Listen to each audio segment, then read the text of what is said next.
Hello friends, welcome to Priya வீட்டு சமையல். இன்றைக்கி நம்ம சேனலில் கிச்சன் டீக்ளட்டரிங் வீடியோ தான் பார்க்க போகிறீங்க. அதாவது கிச்சனில் இருக்கிற பொருட்கள் எதெல்லாம் நமக்கு தேவைப்படுது, எதெல்லாம் நமக்கு தேவைப்படலை அப்படின்றத பார்த்துட்டு, உடஞ்ச பொருட்கள் இதெல்லாம் இருக்கும் இல்லையா, அது எல்லாத்தையும் எடுத்துகிட்டு நமக்கு தேவைப்படுற நம்ம ரெகுலராக யூஸ் பண்ணுற பொருட்கள் மட்டுமே வச்சு நம்ம யூஸ் பண்ண போகிறோம். அதுக்காக கிச்சனில் இருக்கிற பொருள் எல்லாத்தையுமே இந்த மாதிரி ஒரு ரூமில் கொண்டு வந்து வச்சுருக்கேன். நான் கொஞ்சம் கொஞ்சமாக வந்து டீக்ளட்டர் பண்ணிவிட்டு அதுக்கப்புறமா வந்து க்ளீன் பண்ண போகிறேன். அதனால் நான் இந்த மாதிரி பண்ணுறேன். சப்போஸ் உங்களுக்கு மாடுலர் கிச்சனாக இருந்தது அப்படின்னா உங்களுக்கு கேபினெட் வைஸாக க்ளீன் பண்ணிங்கன்னா ரொம்ப ஈஸியாகவே இருக்கும். எனக்கு நான் மாடுலர் கிச்சன் அப்படின்றனால நான் வந்து எல்லாத்தையுமே எடுத்து வந்து க்ளீன் பண்ணுறேன். நான் மாடுலர் கிச்சனாக இருந்தால் கூட உங்களுக்கு கேட்டகரி வைஸாக க்ளீன் பண்ணும்போது அதுவுமே உங்களுக்கு ஈஸியாக இருக்கும். நான் கிச்சனை வந்து டீப் க்ளீன் பண்ண போகிறேன். அதனால் நான் எல்லா பொருட்களுமே எடுத்து வேறு ரூமில் வச்சுருக்கேன்.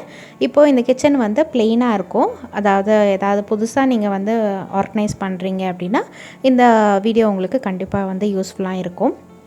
அதனால் ஃபஸ்ட்டு வந்து நான் கிச்சன் டீக்ளட்டரிங் வந்து ஷேர் பண்ணிடுறேன். அடுத்தது கிச்சன் க்ளீனிங் அண்ட் ஆர்கனைசிங் வந்து நான் ஷேர் பண்ணுறேன். நான் மாடுலர் கிச்சனை எப்படி ஈஸியாக டீக்ளட்டர் பண்ணலாம் அப்படின்றது தான் இந்த வீடியோவில் இருக்க போது. இந்த வீடியோ பிடிச்சிருந்தால் லைக் பண்ணுங்கள், பிரியா வீட்டு சமையலுக்கு சப்ஸ்கிரைப் பண்ணுங்கள். இப்போ வாங்க வீடியோக்குள்ளே போகலாம்.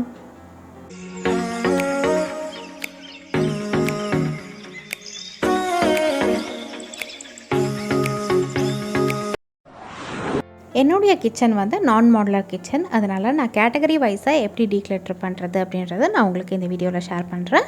மாடுலர் கிச்சனாக இருந்தால் கேபினெட் வைஸ் நீங்கள் டீக்ளட்டர் பண்ணிங்கனாலே ரொம்ப ஈஸியாக இருக்கும் உங்களுக்கு.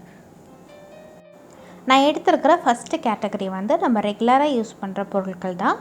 அதாவது cups, glasses, plates and bowls. இதை தான் வந்து நம்ம ரெகுலராக யூஸ் பண்ணுவோம். ஸோ அது நிறைய செய்கிறக்கு நிறைய வாய்ப்புகள் இருக்குது. அதனால் நான் வந்து ஃபஸ்ட்டு எல்லாத்தையுமே அது ரிலேட்டடான எல்லாத்தையுமே, அதாவது கிளாஸஸ் அப்படின்னா ஜூஸ் கிளாஸஸாக இருக்கட்டும், இல்லை நீங்கள் ரெகுலராக யூஸ் பண்ணுற ஸ்டீல் கிளாஸஸாக இருக்கட்டும், அந்த மாதிரி எல்லா கிளாஸஸுமே. அதே மாதிரி கப்ஸ்னால் செராமிக் கப்ஸ், பிளாஸ்டிக் கப்ஸ், அதெல்லாம். பிளேட்ஸுமே steel plate, plastic plate, ceramic plates எல்லாமே. இது எல்லாத்தையுமே ஒரு இடத்துல வந்து நீங்கள் வச்சுட்டு அதுக்கப்புறமேட்டு கொஞ்சம் கொஞ்சமாக வந்து எது தேவைப்படுது எது தேவைப்படலை அப்படின்றது ஒவ்வொரு பொருட்களுமே எடுத்து பார்த்து நீங்கள் வந்து ஆர்கனைஸ் பண்ணிக்கலாம்.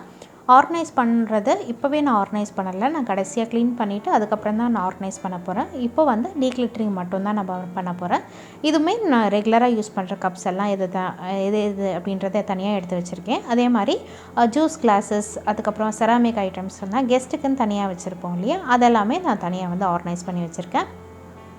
அதே மாதிரி ட்ரேஸுமே பிளேட்ஸில் வந்து இன்க்ளூட் ஆகிடுறதுனால நான் ட்ரேஸுமே இங்கே வந்து எடுத்து வச்சுருக்கேன். அதுக்கு அடுத்ததாக செராமிக் ஐட்டம்ஸ், கிளாஸ் ஐட்டம்ஸ் எல்லாம் டீக்ளட்டர் பண்ணதுக்கப்புறமா ஸ்டீல் ஐட்டம்ஸ், அதாவது பிளேட்ஸு, கிளாஸஸ் எல்லாம் இருக்கும்ல ஸ்டீலில், அது பிளேட்ஸு, பவுல்ஸு, கிளாஸஸ்ஸு, கப்ஸு இதெல்லாமே ஸ்டீலில் இருந்ததுன்னா அது எல்லாத்தையும் நான் வந்து டீக்ளட்டர் பண்ணிக்கிறேன். எதெல்லாம் எனக்கு தேவைப்படுதோ அதெல்லாம் வந்து எடுத்து வச்சுட்டு, சப்போஸ் உடஞ்சிருக்கும் இல்லையா, அதெல்லாம் நீங்கள் டீக்ளட்டர் பண்ணிடலாம். இல்லை உங்களுக்கு யூஸ் பண்ணுறதே இல்லை, ஆனால் உங்களுக்கு வந்து அது தேவைப்படலை அப்படின்னா அதை வந்து மற்றவங்களுக்கு ரிலேட்டிவ்ஸ்க்கோ அந்த மாதிரி கொடுத்துடலாம். இல்லை நீங்கள் வந்து அது யூஸ் பண்ண முடியாது, இப்போ என்கிட்ட கிட்ட வந்து அலுமினியம் குக்கரெல்லாம் இருக்குது அப்படின்னா வந்து நான் ஸ்டீல் தான் யூஸ் பண்ணுறேன், அலுமினியம் யூஸ் பண்ணுறது இல்லைன்னா நீங்கள் எக்ஸ்சேஞ்ச் போட்டு வேறு வந்து பொருட்கள் எல்லாம் வாங்கிக்கலாம். அந்த மாதிரி வந்து எதெல்லாம் உங்களுக்கு தேவைப்படலை, இதெல்லாம் வந்து மற்றவங்களுக்கு கொடுக்க போகிறீங்க, அதே மாதிரி இதெல்லாம் வந்து நீங்கள் வந்து எக்ஸ்சேஞ்ச் போட போகிறீங்க, இந்த மாதிரி தனித்தனி கேட்டகரியாக பிரித்து வச்சுட்டு அதுக்கப்புறமா வந்து நீங்கள் டீக்ளட்டர் பண்ண ஆரம்பிச்சிங்கன்னா அந்தந்த பாக்ஸ்குள்ளேயோ இல்லை வந்து தனித்தனியாக இடத்துல வந்து நீங்கள் வச்சுட்டிங்கன்னா உங்களுக்கு ரொம்ப ஈஸியாகவே இருக்கும். அடுத்த கேட்டகரி பார்த்திங்கன்னா இந்த டிஃபன் பாக்ஸஸ், அதாவது நம்ம ஆஃபீஸ்க்கு எடுத்துகிட்டு போவோம், இல்லை ஸ்கூலுக்கெல்லாம் கொடுத்து அனுப்புவோம்ல, அந்த மாதிரி டிஃபன் பாக்ஸஸ் வகை எல்லாமே வந்து நான் வந்து வச்சுருக்கேன். இந்த டம்ளர்ஸுமே நம்ம ரசம் இல்லை மோர் வந்து யூஸ் பண்ணுவோம் இல்லையா, அதுக்காக நான் அதையும் வந்து வச்சுருக்கேன். அதில் வந்து உங்களுக்கு தேவைப்படுறதெல்லாம் வச்சுட்டு மீதி எல்லாத்தையும் டீக்ளட்டர் பண்ணிவிடுங்க. அதுக்கு அடுத்ததாக பார்த்திங்கன்னா டிஃபன் பாக்ஸஸ் கூடவே வாட்டர் பாட்டில்ஸுமே நம்மக்கிட்ட நிறையா இருக்கும் இல்லையா, அதனால் அதையுமே உங்களுக்கு எதெல்லாம் தேவைப்படுது, இதெல்லாம் நீங்கள் யூஸ் பண்ணுறீங்க அதுன்னு பார்த்து டீக்ளட்டர் பண்ணிடலாம். அடுத்தது வந்து குக்வேர்ஸ் வந்து உங்களுக்கு நீங்கள் எதெல்லாம் யூஸ் பண்ணுறீங்க அப்படின்றத எடுத்து வச்சுட்டு மீதி எல்லாத்தையுமே வந்து டீக்ளட்டர் பண்ணிவிடுங்க. இப்போ இது வந்து நான் ஹோம் சென்டரில் வாங்கினதா அடிக்கண பாத்திரம். ஸோ இது எல்லாமே வந்து எனக்கு பால் காய்ச்சறக்கு, சூப் வைக்கிறதுக்கு, இந்த மாதிரி ரசம் வைக்கிறதுக்கு இதுக்கெல்லாம் தேவைப்படும். ஸோ இதெல்லாம் வந்து நான் டீக்ளட்டர் பண்ண போகிறதில்ல, இதை நான் வந்து தனியாக செப்பரேட்டாக எடுத்து வச்சுக்க போகிறேன். அடுத்தது பார்த்திங்கன்னா மெயினாக வந்து குக்கர் தான். இந்த ஒரு குக்கர் தான் இப்போ நான் யூஸ் பண்ணிகிட்ருக்கிறது. இது வந்து அலுமினியம் குக்கர் தான். இதை வந்து நான் எக்ஸ்சேஞ்ச் போட்டுட்டு வேறு ஸ்டீல் குக்கர் வாங்கலான்னு இருக்கேன். பட் இப்போ இல்லை, இந்த இயர் எண்டில் தான் வாங்கணும்னு நினைக்கிறேன். ஸோ அதை வந்து நான் வாங்கும்போது உங்களுக்கு ஷாப்பிங் ஹால் தேவைப்பட்டதுன்னா நான் போஸ்ட் பண்ணுறேன். அதே மாதிரி இந்த கடாயும் நாங்கள் யூஸ் பண்ணுறது கிடையாது. ரொம்ப சின்ன கடாய் ஒன்று, கொஞ்சம் பெரிய கடாய் ஒன்று, அது ரெண்டுமே நான் யூஸ் பண்ணுறது கிடையாது. ஸோ அதை வந்து ரிலேட்டிவ்ஸ் கேட்டாங்கன்னா அதற்கு கொடுத்துருக்காக நான் வச்சுருக்கேன். இல்லாட்டின்னா நான் வந்து கடையில் வந்து எக்ஸ்சேஞ்ச் வந்து போட்டுக்கலாம். அடுத்தது பார்த்திங்கன்னா இந்த பணியார கல்லும் கிரில் பேனும் வந்து நான்ஸ்டிக்கில் தான் வச்சுருக்கேன். அது வந்து அயனுக்கு மாற்றணும். இந்த சின்ன அயன் கடாயும் நான் வந்து ரெகுலராக யூஸ் பண்ணுறதுக்காக வச்சுருக்கேன். இதே ஒரே ஒரு பாத்திரம் தான் நான்ஸ்டிக்கில் இருக்குது. ஸோ ஸ்வீட் ஏதாவது செய்யணும் அப்படின்னா நான் அதை யூஸ் பண்ணலாம் அப்படின்னு சொல்லி வச்சுருக்கேன். அதுக்கடுத்தது பார்த்திங்கன்னா ஹாட் பாக்ஸஸ் என்கிட்ட பிளாஸ்டிக் ஒன்று இருக்குது, ஸ்டீல் ஒன்று இருக்குது. ஸோ பிளாஸ்டிக் யூஸ் பண்ணுறது இல்லை அப்படின்னால அதை டிக்ளேட்டர் பண்ணிவிட்டு நான் ஸ்டீல் ஒன் மட்டும் நான் வச்சு யூஸ் பண்ணுறதுக்காக வச்சுருக்கேன். ஸோ இந்த மாதிரி உங்களுக்கு உங்கள் வீட்டில் என்னென்ன கேட்டகரிஸ் இருக்கோ அதுக்கேற்ற மாதிரி குக்வேர்ஸ் எல்லாம் வந்து ஒரு டைம் வந்து டீக்ளட்டர் பண்ணுங்கள். டிஃபன் பாக்ஸஸ், அப்புறம் வந்து டம்ளர்ஸு, கப்ஸு, இந்த மாதிரி உங்களுக்கு என்னென்ன கேட்டகரிஸ் வந்து உங்கள் வீட்டில் இருக்கிற மாதிரி பொருட்களுக்கு ஏற்ற மாதிரி நீங்கள் கேட்டகரிஸ் வைஸாக பிரிச்சுட்டு நீங்கள் பண்ணலாம். சப்போஸ் சில பேர்த்துக்கிட்ட ரொம்ப அதிகமாக இருக்கும், அவங்கெல்லாம் வந்து இன்னும் கூட அதை வந்து சின்ன சின்ன கேட்டகரிஸாக வந்து எடுத்துக்கலாம். அதாவது அலுமினியம் தனியாக, இல்லை ஸ்டீல் குக்வேர்ஸ் தனியாக, அந்த மாதிரி கூட பிரித்து கூட நீங்கள் வந்து டீக்ளட்டர் வந்து பண்ணிக்கலாம். இது வந்து குக் அண்ட் சர்வ் அந்த மாதிரி செட் இருக்கும் இல்லையா, அந்த மாதிரி சின்ன சின்ன பாத்திரங்கள்லாம் இருக்கும்ல, அந்த பாத்திரங்கள்லாம் எனக்கு தேவைப்படுறதெல்லாம் எடுத்து வச்சுருக்கேன். டீக்ளட்டரிங் பொருட்கள் வந்து அதிகமாக என்கிட்ட இருக்காது. ஏன்னா வந்து நான் கம்மியான பாத்திரங்கள் தான் வச்சுருக்கேன். அதனால் டீக்ளட்டர் பண்ணுறதுக்கு ஒன்றும் இருக்காது. ஒரு 3 இயர்ஸ் பேக்கே வந்து நான் நிறைய பொருட்கள் வந்து டீக்ளட்டர் பண்ணிட்டேன். அதுலேருந்து எந்த பொருள் வாங்கினாலுமே இதுக்கு நமக்கு தேவைப்படுதா தேவைப்படலையா அப்படின்றத 2-3 தடவை யோசிச்சுட்டு அதுக்கப்புறமா நான் வந்து இருக்கிற பொருளை வந்து எக்ஸ்சேஞ்ச் போட்டோ இல்லை வந்து அதை ஃபஸ்ட்டு டீக்ளட்டர் பண்ணிட்டு தான் நான் புது பொருளே வாங்குவேன். புது பொருள் வாங்கினதுக்கப்புறமா டீக்ளட்டர் பண்ணிக்கலாம் அப்படின்னு சொல்லி நான் எல்லா பொருட்களுமே சேர்த்து வைக்க மாட்டேன். அந்த மாதிரி சேர்த்து வச்சா தான் நமக்கு டீக்ளட்டரிங் பண்ணுறதுக்கு நிறைய பொருட்கள் இருக்கும். ஸோ நீங்கள் நிறைய பொருட்கள் வச்சுருக்கீங்க, இல்லை உங்கள் ஃபேமிலி வந்து பெருசாக இருக்குது, ஆட்டோமேட்டிக்காக பொருட்களும் அதிகமாக தான் இருக்கும். அந்த மாதிரி இருக்கும் போது நீங்கள் வந்து ஒரு 6 months ஒன்ஸோ இல்லை இயர்லி ஒன்ஸோ டீக்ளட்டர் வந்து பண்ணிக்கலாம்.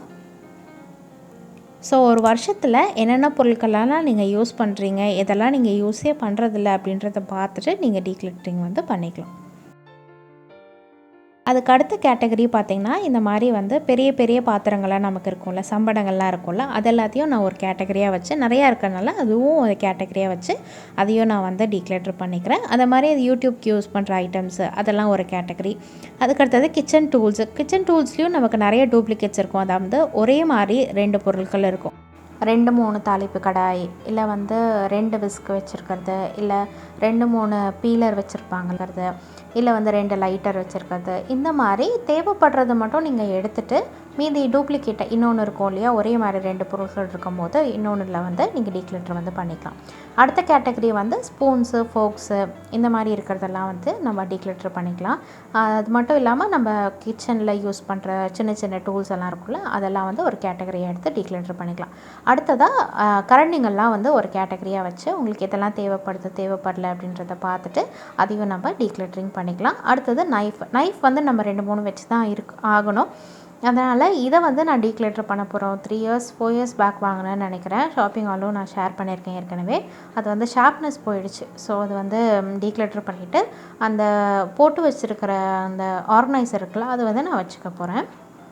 ஸோ அதை வந்து ரிலேட்டிவ் ஒருத்தவங்க கேட்டாங்க. ஸோ தட் அவங்களுக்கு அதை கொடுத்துடலாம் அப்படின்னு சொல்லி வச்சுருக்கேன். அடுத்தது பார்த்திங்கன்னா அப்ளையன்சஸ் நம்ம ஊரில், அதாவது இந்தியாவில் வந்து அவ்வளோவா வந்து அதிகமாக வச்சுருக்க மாட்டோம் இல்லையா. ஸோ அதெல்லாம் டீக்ளட்டர் வேணும்னா நீங்கள் பண்ணிக்கோங்க. சப்போஸ் மிக்ஸி உங்களுக்கு ஓடலை, மிக்ஸி உங்களுக்கு புதுசாக வாங்கணும் அப்படின்னா அதை வந்து நீங்கள் டீக்ளட்டர் பண்ணிவிட்டு புதுசாக வந்து வாங்கிக்கலாம்.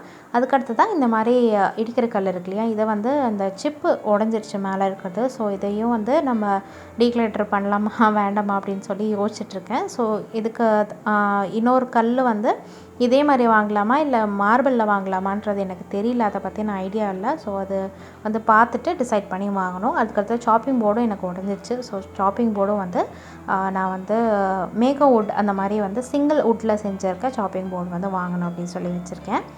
அவ்வளோதான். எங்கள் கிச்சனில் இருக்கிற பொருட்கள் எல்லாத்தையுமே நான் வந்து டீக்ளட்டர் பண்ணிவிட்டேன். மீதி இருக்கிற பொருட்கள் பார்த்திங்கன்னா பேண்ட்ரியில் உள்ள அந்த சாமான்கள் இருக்கு இல்லையா, அது எல்லாத்தையும் நான் தனியாக வந்து வீடியோ வந்து உங்களுக்கு போஸ்ட் பண்ணுறேன். பேண்ட்ரி ஆர்கனைசேஷன் ஏற்கனவே நான் வீடியோ போஸ்ட் பண்ணியிருக்கேன்னு நினைக்கிறேன். ரீஅரேஞ்ச் பண்ணுற பேண்ட்ரி ஆர்கனைசேஷன் வீடியோ நான் வந்து உங்களுக்கு ஃப்யூச்சர் வீடியோஸில் வந்து போஸ்ட் பண்ணுறேன். அதில் இருக்கிற பொருட்கள்லாம் டீக்ளட்டர் பண்ணுறதுக்கு எதுவுமே கிடையாது, ஜஸ்ட் க்ளீனிங் அண்ட் ஆர்கனைசிங் தான். ஸோ இந்த வீடியோவில் அதை ஷேர் பண்ணாமல் நெக்ஸ்ட்டு வீடியோலையோ அதுக்கு அடுத்த வீடியோவில் நான் வந்து ஷேர் பண்ணுறேன். ஸோ எங்களுடைய கிச்சன் வந்து ஃபுல்லாக அந்த மாதிரி வந்து க்ளீன் ஆகிடுச்சு. இதுக்கப்புறமா எப்படியெல்லாம் கிச்சனை வந்து க்ளீன் பண்ணலாம், இல்லை வீட்டில் இருக்கிற பொருட்கள் கெமிக்கல்ஸ் எதுவுமே யூஸ் பண்ணாமல் வீட்டில் இருக்கிற பொருட்கள் வச்சே வந்து எப்படி கிச்சனை க்ளீன் பண்ணலாம் அப்படின்றது தான் அடுத்த வீடியோவில் வரப்போகுது. இந்த வீடியோ உங்களுக்கு பிடிச்சிருந்தா மறக்காமல் இந்த வீடியோவுக்கு லைக் பண்ணுங்கள். உங்கள் ஃப்ரெண்ட்ஸ் அண்ட் ஃபேமிலிஸ் கூடயும் இந்த வீடியோவை ஷேர் பண்ணுங்கள், அவங்களுக்கும் இந்த வீடியோ யூஸ்ஃபுல்லாக இருக்கும். பிரியா வீட்டு சமையலுக்கு நீங்கள் இன்னும் சப்ஸ்கிரைப் பண்ணலைன்னா மறக்காமல் பிரியா வீட்டு சமையலுக்கு சப்ஸ்கிரைப் பண்ணுங்கள். தேங்க்யூ ஃபார் வாட்சிங். Bye friends.